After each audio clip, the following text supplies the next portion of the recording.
Ang Karabaw at Kambing, adapted by Risty Estigoy and Carl Arellano. Noong unang panahon ay may isang kalabaw at kambing na tahimik na namumuhay sa isang magandang sakahan. Ang kalabaw ay walang pagod na nagtatrabaho sa bukid tulad ng isang negosyante.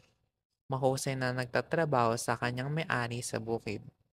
Araw-araw ay buong tapang na hinihila ng kalabaw ang araro upang ihanay sa mga bukirin at magtanim ng mga palay. Gayunpaman, ang kambing ay walang nagawa, nakaupo lamang sa pagitan ng mga puno at ng damo, tulad ng isang walang laman na banga. Mabilis nakakainin ng kambing ang damo at gagabay sa kanyang may-ari sa kanyang tahanan.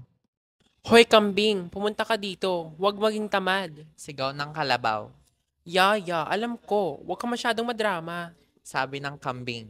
Sa madaling salita, ang kambing ay nagpapahinga lang buong araw dahil siya ay tamad. Biglang nawala ang damo at wala na siyang makain dahil kinain niya ang lahat ng damo. Sa kabilang banda, ang malawak na bukid ay walang katapusan tulad ng walang katapusang matataas na puno ng nyog na nakapalibot sa bukid. Sa wakas, ang kalabaw ay nasa isang malawak na damuhan habang ang kanyang mga may-ari ay nagtutulungan. Binibigyan siya ng may-ari ng masasarap na pagkain araw-araw dahil siya ay isang espesyal na sandata. Ang kalabaw ay palaging agad na nagtatrabaho araw-araw sa damuhan at lagi siyang may pagkain kumpara sa kambing na walang silbi. Ang ginawa lang ng kambing ay ginawang tuluyang maglaho ang damo na parang multo. Ang kambing ay unting-unting napagtanto na siya ay naging tamad tulad ng isang tamad.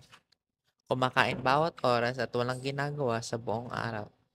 Araw-araw kinakain na lang niya ang lahat ng damo. Napagtanto niyang makagawa siya ng isang malaking pagkakamali. Gusto niyang makakain ng pagkain kaya mabilis siyang sumunod sa kalabaw. Hindi sila mapaghihiwalay. Lagi silang magkasama tulad ng pandesal at Milo. Kambing, huwag masyadong tamad, okay? Tanong ng kalabaw. Okay, naiintindihan ko ang sinasabi mo. Sabi ng kambing. Sinabi ng kalabaw sa kambing. Napaka-di ka paniwala mo. Buong araw kang kumakain ng damo at wala kang ginagawa. Nakakaawa! Talaga? Halika na dahil ayoko magtrabaho. Sigaw ng kambing.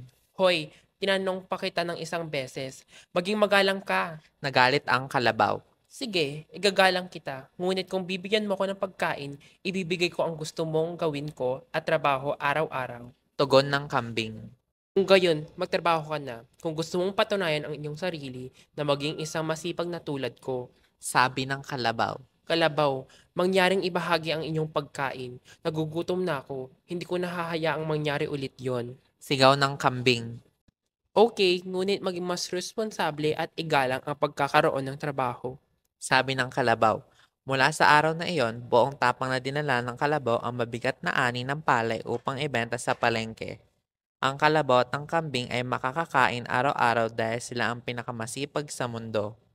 Naging matalik na magkaibigan ang kambing at kalabaw at nagtulong-tulong upang umuling umunlad ang bukid.